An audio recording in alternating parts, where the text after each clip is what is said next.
आप सब लोग प्रिपरेशन करते हो एग्जाम्स की, अब एक चीज ध्यान रखना, किसी भी एग्जाम की जब आप प्रिपरेशन करते हो, तैयारी करते हो, तो एग्जाम को जानो पहले।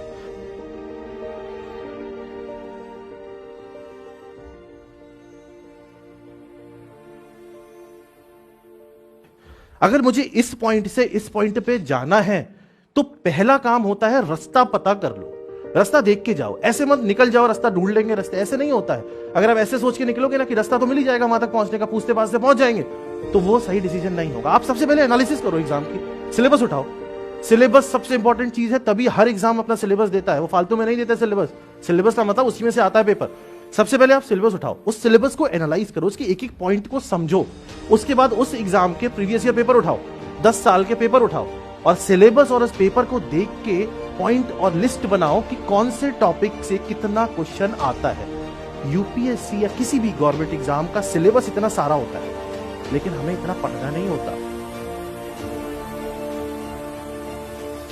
हमें इतना 10 बार पढ़ना होता है। मैं हमेशा हर स्टूडेंट को यह बोलता हूं, इतनी सी चीज को 10 बार पढ़ना ज्यादा बेटर होता है ना कि इतनी चीज को एक बार पढ़ना, क्योंकि हमारा जो दिमाग है ना, इसको बार बार फीडिंग चाहिए होती है। अगर आपको लगेगा मेरे पास बहुत टाइम है, इतनी मोटी बुक पढ़ लेता हूं, पढ़ लोगे, पर जब उस बुक को आप 3 बार रिवाइज नहीं करोगे ना, तो यूजलेस है वो एक बार पढ़ना भी, आपको दिमाग में बैठेगी नहीं वो चीज।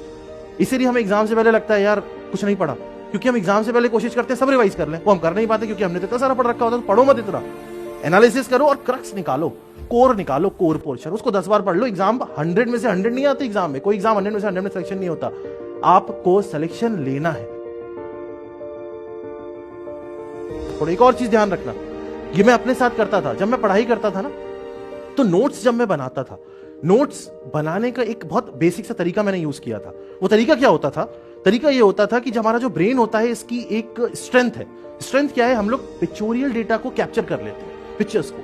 जैसे फॉर एग्जाम्पल, मैं आपको एक मूवी दिखाऊं, आप पूरी मूवी देखोगे 3 घंटे की, एक मैं उसी मूवी की स्क्रिप्ट लिख के आपको दे दूं, आपसे स्क्रिप्ट दूं, आपको पूरे दिन बोलूं इसको पढ़ो, रटो इसको, और अगले दिन आपसे क्वेश्चन पूछो स्क्रिप्ट देके, आप नहीं आंसर कर पाओगे। बट अगर मैं आपको मूवी देखने भेज दूं, पूरी पिक्चर देख के आप आओगे, आप तुरंत आंसर कर दोगे सारे क्वेश्चन उस मूवी में कौन सा क्या था। उसका रीजन है ये ब्रेन की, आप समझ लो, ताकत है। हम पिक्चर्स को, हम साउंड को कैप्चर कर लेते हैं। तो मैं क्या करता था, मैं अपने नोट्स पिक्चोरियल फॉर्म में बनाता था। पिक्चोरियल फॉर्म मतलब एक पेज लिया, सर्कल खींचा, इसको बोलते हैं माइंड मैपिंग। सर्कल खींचा, सर्कल के अंदर कुछ लिख दिया, उस सर्कल से कनेक्शन बना के ऐसे यहाँ ट्राइंगल बना दिया, यहाँ कुछ लिख दिया, नीचे रेक्टेंगल बना दिया, यहाँ कुछ लिख दिया, पिक्चोरियल फॉर्म में बना दिया। अब क्या होता था, उसको मैं एक दीवार पे चिपका देता था, वॉल पे, और रोज देखता रहता था ऐसे बैठा बैठा। अब जब एग्जाम में मैं जाता था तो क्या होता था, मुझे वो फॉर्मूले याद नहीं होते थे, मुझे वो सीक्वेंस याद होता था, सर्कल, ट्राइंगल, रेक्टेंगल, उसके अंदर क्या होता है वो ऑटोमेटिकली आ जाता। आप करके देखना एक बार, याद हो जाता ऑटोमेटिकली। ऐसी मैं थ्योरी याद करता था। थ्योरी कैसे याद करता था? मैं पढ़ के याद नहीं करता था थ्योरी, मैं रिकॉर्ड कर लेता था।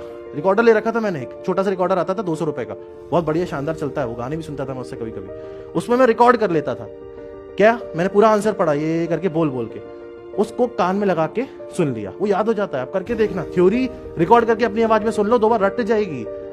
आज इस एज में मेहनत नहीं करोगे, अभी मेहनत नहीं करोगे तो आगे की एज सफर कर जाएगी।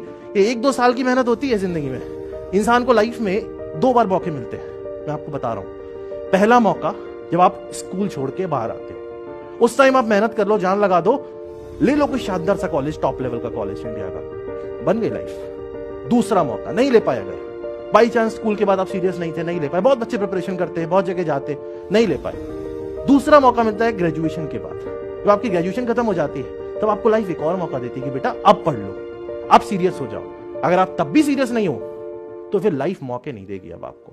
2 या 3 साल की मेहनत है जिंदगी में, सिर्फ 2 या 3 साल मेहनत कर लो, आपकी पूरी लाइफ सेट हो जाएगी। आपकी नहीं, आपकी जो फैमिली है उसकी, और जो आने वाली फैमिली है उसकी, सबकी लाइफ सेट हो जाएगी। हर जनरेशन में एक इंसान मेहनत करता है जो पूरी जनरेशन सेट कर जाता है।